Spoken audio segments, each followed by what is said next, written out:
The press gallery was a restless beast, a sea of lenses and notepads, its silence more menacing than its noise. In the middle of it all, under the unblinking glare of television lights, sat Donald J. Trump, former President of the United States. He was not at a rally.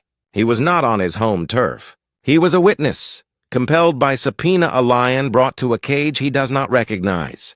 His suit was immaculate, his tie a slash of defiant red, but a faint sheen of sweat gathered on his brow. Across from him sat Congresswoman Jasmine Crockett. She was a study in focused calm. Her files were neatly stacked in precise, deliberate piles.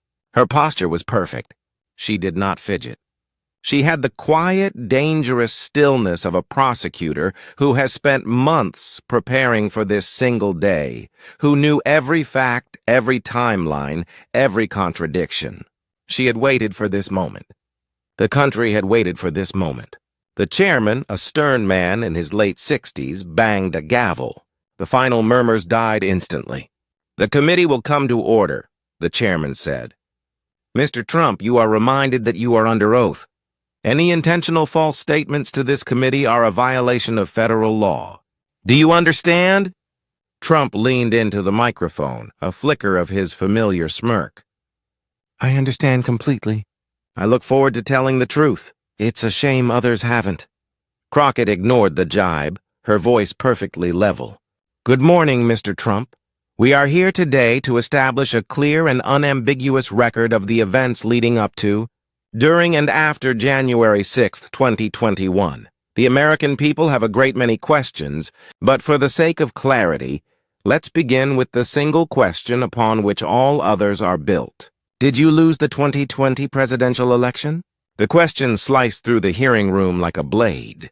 She didn't wait for cameras to settle or for any further formalities. The moment Donald Trump sat in the witness chair, the second his hand left the Bible after taking the oath, she struck. Trump's jaw tightened. The smirk widened. This was familiar ground. Well, if you look at what happened, and many people are saying this, there was unprecedented fraud. We have tremendous evidence, mountains of it.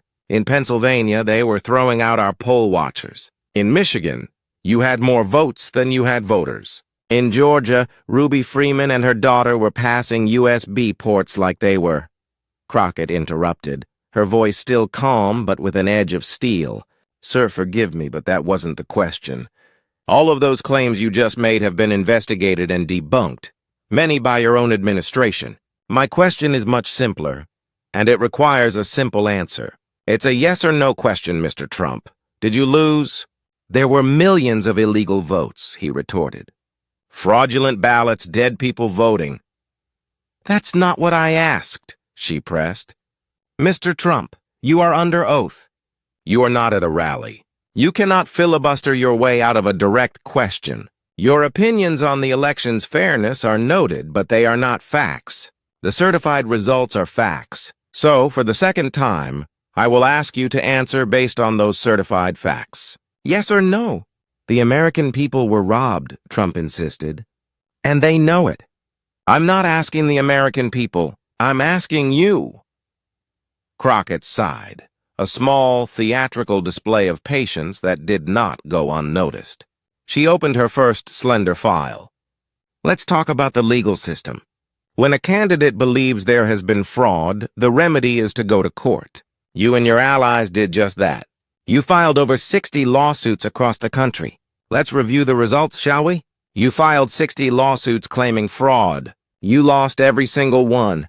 You lost in front of judges you appointed." A large screen behind her lit up, displaying a stark chart with 2 columns, lawsuits filed and lawsuits won. The second column was a long, unbroken line of zeros. A murmur rippled through the gallery. "Arizona," she began. 10 lawsuits filed, 10 lost. Georgia, 8 lawsuits filed, 8 lost. Michigan, 7 filed, 7 lost. Nevada, Pennsylvania, Wisconsin. The record is perfect. You lost every single one. Not just lost, Mr. Trump. You were, in many cases, sanctioned by the courts for filing frivolous claims based on no evidence. In one Michigan case, your lawyers were ordered to pay over $175,000 in legal fees for their historic and profound abuse of the judicial process. She looked up from her notes, her gaze piercing. These weren't partisan tribunals. These weren't deep state cabals. Many of these judges were conservatives, respected jurists. In fact, a significant number were judges you appointed. Let me quote Judge Stephanos Bibas, a man you personally placed on the Third Circuit Court of Appeals. In rejecting one of your key Pennsylvania cases, he wrote, and I quote, "Charges of unfairness are serious, but calling an election unfair does not make it so. Charges require specific allegations and then proof. We have neither here." He went on to call your legal argument a Frankenstein's monster haphazardly stitched together. His words, Mr. Trump, a judge you selected. Was he part of the conspiracy against you too? Trump's face flushed. He didn't want to see the real evidence. The courts were afraid. They didn't have the courage. They weren't afraid, Mr. Trump, Crockett corrected. They were unconvinced. Because you had no evidence. Your own Attorney General, William Barr, a man you praised as a great gentleman and a fighter, had the Department of Justice investigate your claims. On December 1st, 2020, he stated publicly there was no evidence of widespread fraud that could have changed the outcome of the election. Do you recall that statement? Bill Barr was weak, Trump muttered. He was a rhino. He was a total disappointment. He was afraid of the Democrats. He didn't look. Crockett shot back. Bill Barr was your Attorney General.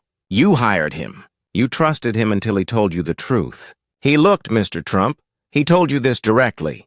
He testified that he told you, to your face in the Oval Office, that your claims of a stolen election were, and I quote him directly,